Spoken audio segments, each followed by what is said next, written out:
Hello enemy gang. तो स्वागत है आपका एक और नई वीडियो में। मैं हूं आपका दोस्त काना एक्सप्लेन और आज हम एक्सप्लेन करने वाले हैं सोलो लेवलिंग के चैप्टर 180 को। तो चैप्टर की स्टार्टिंग में हम देखते हैं, हम जिनचुल को देखते हैं जो कि इस टाइमलाइन में एक क्राइम डिटेक्टिव होता है। जिनचुल को बार बार कुछ खोने का एहसास हो रहा था, लेकिन वो जब भी याद करने की कोशिश करता है वह कुछ भूला हुआ भी नहीं पाता। जिनचुल पुलिस स्टेशन में आने के बाद अपने टीममेट से मिलता है।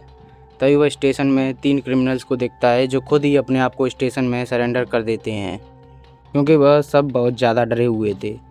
डिटेक्टिव के पूछने पर वह बताते हैं कि ज़मीन में से एक मॉन्स्टर शैडो बाहर निकला और उनसे बोला कि अगर उन लोगों ने 24 घंटे के अंदर खुद को सरेंडर नहीं किया तो उन लोगों को मार दिया जाएगा। वो क्रिमिनल्स चिल्लाते हुए बोलते हैं कि मैंने क्राइम किया है और मैं अपना क्राइम एडमिट करता हूँ, इसीलिए प्लीज़ मुझे जल्दी से जेल में डाल दीजिए। जिनचुल को कुछ समझ नहीं आ रहा था कि इस चीज़ को कैसे रिपोर्ट करे। तभी दूसरा डिटेक्टिव बोलता है कि नए लोगों को रिपोर्ट से निपटने दो और तुम मीटिंग रूम में आओ। मीटिंग रूम में आने के बाद सीनियर्स यह डिसाइड करते हैं कि उन क्रिमिनल्स को छोड़ दिया जाए, ताकि ये पता चल सके कि 24 घंटे अगर वह जेल से बाहर रहेंगे तब उनके साथ क्या होगा, क्योंकि सारे क्रिमिनल्स ने एक ही चीज़ को देखकर खुद को सरेंडर किया है।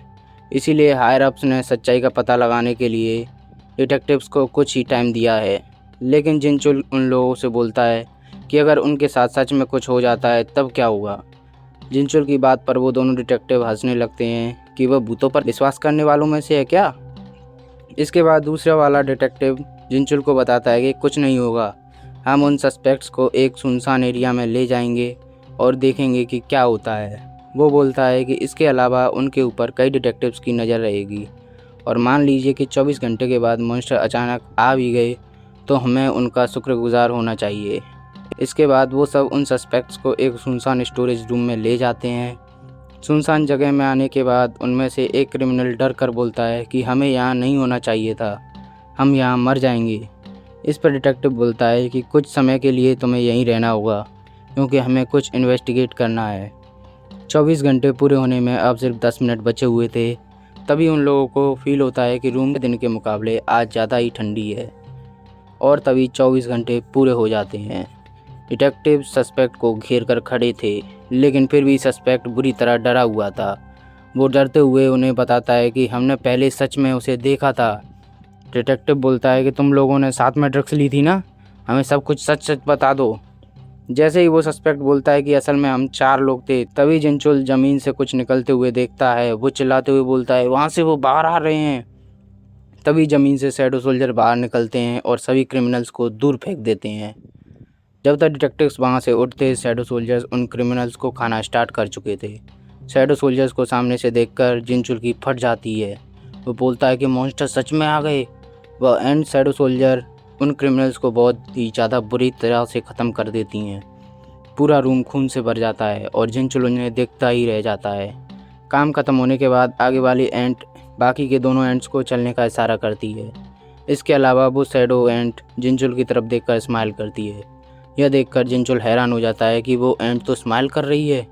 उनके हाव भाव देखकर जिनचुल को ऐसा लग रहा था कि जैसे वो एंट मिलकर खुश है। उनके जाने के बाद जिनचुल सोचने लगता है कि ऐसा लग रहा है जैसे कि मैं इस सिचुएशन से पहले भी गुजर चुका हूँ, लेकिन ये कैसे हो सकता है।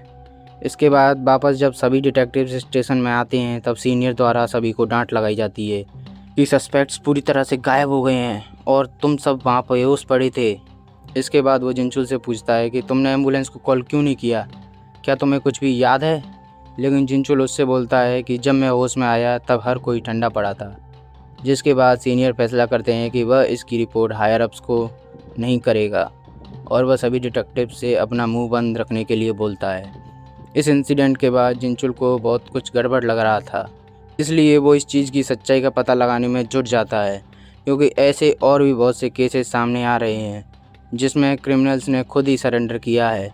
इसके बाद जिनचुल का साथी बताता है कि सरेंडर किए हुए क्रिमिनल्स के नंबर्स स्टार्टिंग मार्च में कम हुए हैं। जिनचुल उससे पूछता है कि तुम्हारे दिमाग में कुछ चल रहा है क्या।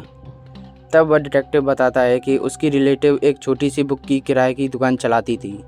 वह हमेशा इस बात पर दुखी रहती थी कि फरवरी में उनका बिजनेस ठीक नहीं चलता था, लेकिन मार्च स्टार्ट होते ही उनका बिजनेस अच्छा चलने लगता था, क्योंकि वह वही सीज़न होता है जब बच्चे छुट्टियों के बाद स्कूल जाते हैं उस डिटेक्टिव को लगता है कि उसने बेकार जानकारी दी है, लेकिन जिनचुल बोलता है कि वो उसकी इस बात को ध्यान में रखेगा।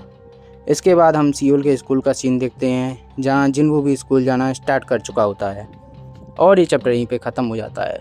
तो अगर वीडियो चले तो वीडियो को लाइक करें, कमेंट करें एंड शेयर करना ना भूलें। साथ ही चैनल को सब्सक्राइब जरूर कर लें एंड बेल नोटिफिकेशंस को भी ऑन कर लें फॉर रेगुलर अपडेट्स। तो मिलते हैं नेक्स्ट वीडियो में, तब तक के लिए टाटा बाय बाय।